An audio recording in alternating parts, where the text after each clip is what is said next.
Selamat siang, saya ucapkan kepada Bapak Muhammad Taufan AMA selaku dosen pengampu pada mata kuliah Dasar-Dasar Ilmu Sosial, dan selamat siang juga kepada teman-teman semuanya. Perkenalkan, saya Evita Grecia Simanulang dengan NIM 2210861017 dari kelas B jurusan Ilmu Komunikasi. Baik, saya akan mencoba memaparkan mengenai kebudayaan dan adat dari suku Batak. Batak merupakan suku Indonesia yang berasal dari Sumatera Utara, dan suku Batak Toba adalah salah satu di antaranya. Etnis Batak Toba yang saat ini telah menyebar ke berbagai daerah.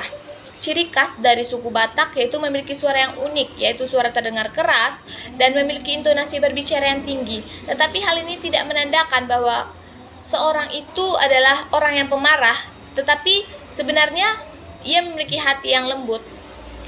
Di adat Batak itu terdapat beberapa adat. Yang pertama, mengulosi sebagai lambang kehangatan dari khas tanah Batak. Ulos adalah identitas dari budaya Batak Sumatera Utara. Kain tenun ini juga ada pada semua subetnis, baik itu Batak Karo, Toba, Mandailing, Angkola, Pakpak, dan juga Simalungun. Dalam bahasa asalnya, ulos ini berarti kain selimut.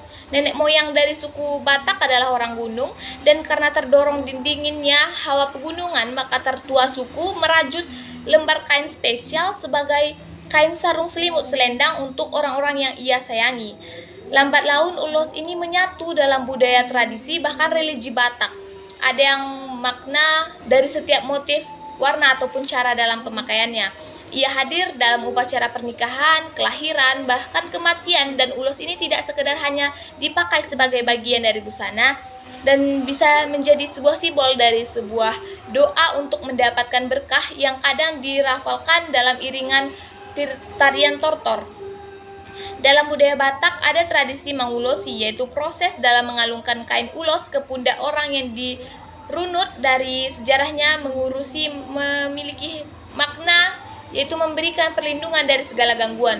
Tradisi mengulosi dilakukan orang yang dituakan kepada kerabat yang memiliki partuturan kedudukan yang lebih rendah secara adat, seperti orang tua kepada anak. Dalam upacara pernikahan Batak ada tradisi mengulosi dari tulang ataupun paman kepada kedua pengantin, yang menunjukkan dari kekhasan relasi dalam kekeluargaan Batak.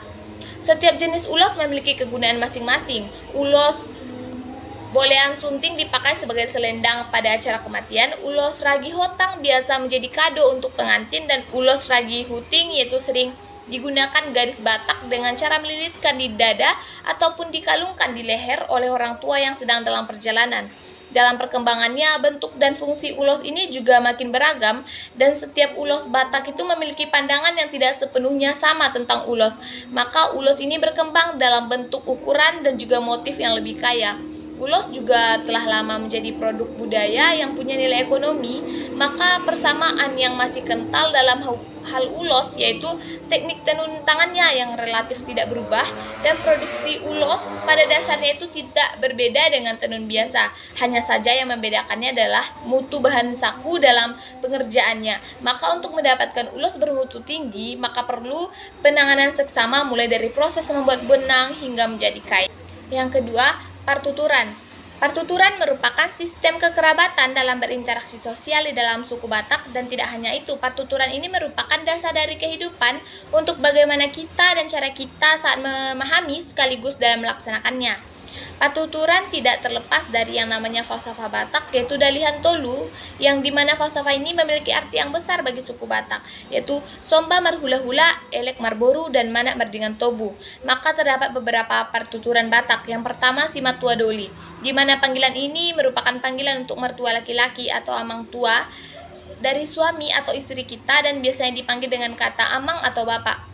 Simatua Boru, panggilan ini merupakan panggilan untuk mertua perempuan atau inang tua dari suami atau istri kita, dan biasa dipanggil dengan kata inang atau mama. Yang kedua, Opung Boru atau Doli. Panggilan ini merupakan panggilan untuk orang tuanya bapak ataupun mama, dan panggilan ini biasa dipanggil oleh orang yang sudah punya cucu. Yang ketiga, Tulang Rorobot. Panggilan ini merupakan sebutan panggilan kepada tulang dari ibu atau mama kita, ataupun panggilan untuk hulani, hula-hula. Yang keempat, Bona Tulang Manang.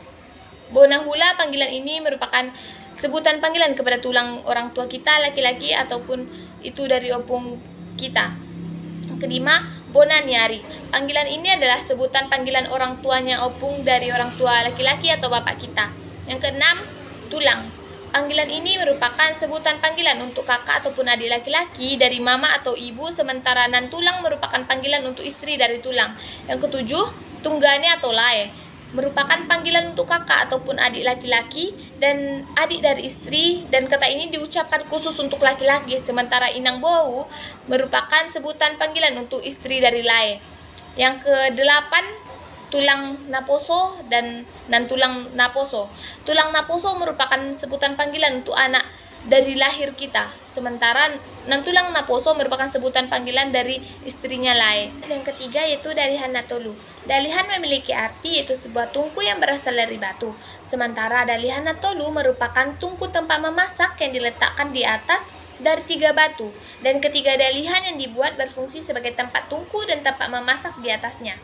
Dalihan yang dibuat haruslah sama besar dan juga diletakkan atau ditanam di tanah, serta jaraknya itu harus seimbang satu sama lain, serta tingginya juga harus sama agar dalihan yang diletakkan itu tidak miring dan tidak menyebabkan isinya itu terbuang.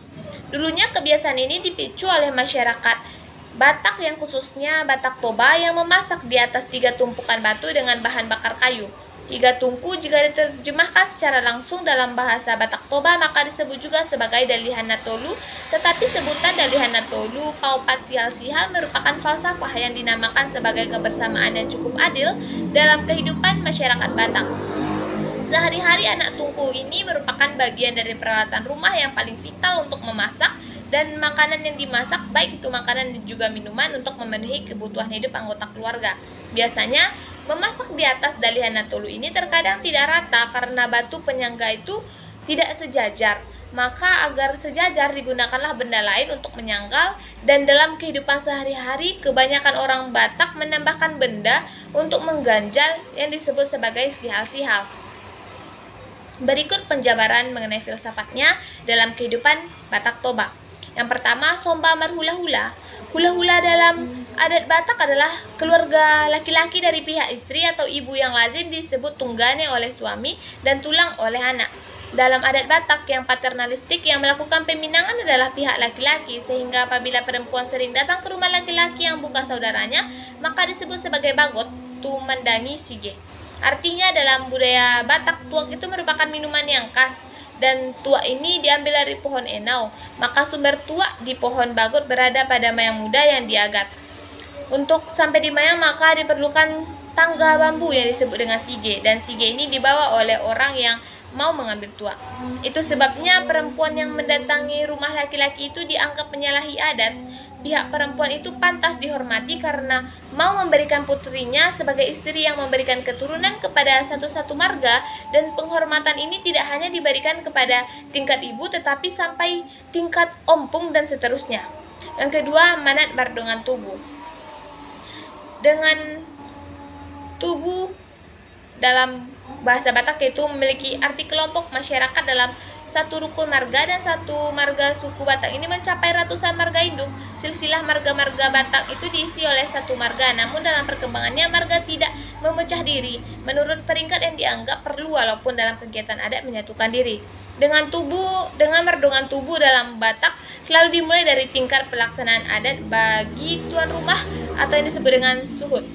Kalau marga A mempunyai upacara adat yang menjadi pelaksana dalam adat itu adalah seluruh marga A yang kalau ditarik silsilah ke bawah belum saling kumpoi.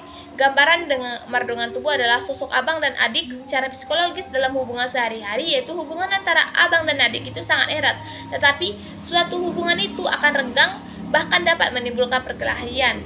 Dalam adat Batak ada simbol panombol atau pahatan yang menetapkan perwakilan suhud atau tuan rumah dalam adat yang dilaksanakan. Maka sebabnya untuk merencanakan suatu adat, merdongan tubuh selalu membicarakannya terlebih dahulu.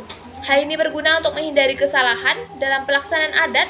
Maka umumnya penebal atau perhata diambil setingkat di bawah atau setingkat di atas marga yang bersangkutan. Yang ketiga, elek marboru. Boru ialah kelompok orang dari saudara perempuan kita dan pihak marga suaminya atau keluarga perempuan dari marga kita. Dalam kehidupan sehari-hari sering kita dengar istilah elek merboru yang artinya agar saling mengasihi supaya mendapatkan berkat atau pasu-pasu.